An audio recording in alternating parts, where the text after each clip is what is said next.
ದೇವರ ನಾಮಕ್ಕೆ ಸ್ತೋತ್ರವಾಗಲಿ. ಬೆಳಗಿನ ಜಾವದಲ್ಲಿ ಎಲ್ಲರಿಗೂ ದೇವರ ಕೃಪೆ ದೊರಕಿ ಬರಲಿ ಎಂಬುದಾಗಿ ಪ್ರಾರ್ಥಿಸುತ್ತೇನೆ. ಈ ದಿನ ಬೆಳಗಿನ ಜಾವದಲ್ಲಿ ದೇವರು ವಾಕ್ಯವನ್ನು ಓದಿಕೊಂಡು ಪ್ರಾರ್ಥಿಸಲು ನಮಗೆ ಸೌಭಾಗ್ಯವನ್ನು ಕೊಟ್ಟಿದ್ದಕ್ಕಾಗಿ ದೇವರಿಗೆ ಕೋಟಿಯನ್ನು ಸ್ತೋತ್ರವನ್ನು ಸಲ್ಲಿಸುತ್ತೇನೆ. Hallelujah, hallelujah. ಈ ದಿನ ನಾನು ಆಯ್ದುಕೊಂಡಂಥ ವಚನ ಭಾಗ ಆದಿಕಾಂಡ ಪುಸ್ತಕ 49ನೇ ಅಧ್ಯಾಯ 18ನೇ ವಚನವಾಗಿದೆ.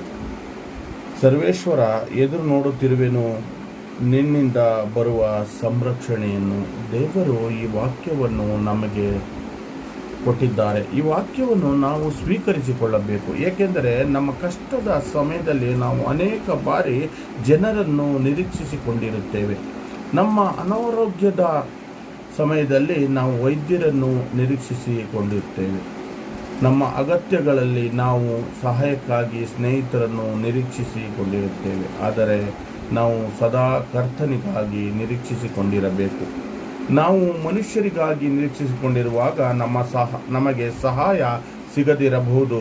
ಈ ಲೋಕದಲ್ಲಿ ಯಾವುದೇ ಮನುಷ್ಯನು ನಮ್ಮನ್ನು ರಕ್ಷಿಸಲು ಸಾಧ್ಯವಿಲ್ಲ. ನಾವು ಸರ್ವಶಕ್ತನಾದ ದೇವರನ್ನು ನಿರೀಕ್ಷಿಸಿಕೊಂಡಿರುವಾಗ ದೇವರು ನಮಗೆ ಕರೆಯಲ್ಪಟ್ಟಿದ್ದಾರೆ ಎಂಬುದಾಗಿ ನಮಗೆ ತಿಳಿಯುತ್ತದೆ. ಏಕೆಂದರೆ ದೇವರೊಬ್ಬರೇ ನಮಗೆ ಸಹಾಯ ಮಾಡಬಲ್ಲರು ಎಂಬುದಾಗಿ ನಾವು ತಿಳಿದುಕೊಳ್ಳಬೇಕು. ಅವರು ಮಾತ್ರ ನಮ್ಮನ್ನು ರಕ್ಷಿಸಬಲ್ಲರು ಎಂಬುದಾಗಿ ನಾವು ತಿಳಿದುಕೊಳ್ಳಬೇಕಾಗಿದೆ ಎಂಬುದಾಗಿ ಈ ವಾಕ್ಯದ ಮುಖಾಂತರ ನಾವು ತಿಳಿದುಕೊಳ್ಳೋಣ. ಈ ವಾಕ್ಯವನ್ನು ಸ್ವೀಕರಿಸಿಕೊಂಡು ನಾವು ಪ್ರಾರ್ಥಿಸೋಣ. ನನಗಾಗಿಯೂ ನಮ್ಮ ಕುಟುಂಬಕ್ಕಾಗಿಯೂ ಪ್ರಾರ್ಥಿಸಿರಿ. ನಿಮಗಾಗಿಯೂ ನಿಮ್ಮ ಕುಟುಂಬಕ್ಕಾಗಿಯೂ ಸದಾ ನಾವು ಪ್ರಾರ್ಥಿಸುತ್ತಿದ್ದೇವೆ. ಈ ವಾಕ್ಯವನ್ನು ಅನೇಕರಿಗೆ ಶೇರ್ ಮಾಡುವ ಮುಖಾಂತರ ದೇವರ ಸ್ವಾರ್ಥೆಯಲ್ಲಿ ಪಾಲುದಾರರಾಗಿ ಎಂಬುದಾಗಿ ಕೇಳಿಕೊಂಡು ಪ್ರಾರ್ಥಿಸ್ತೇನೆ. ಆಮೇಲೆ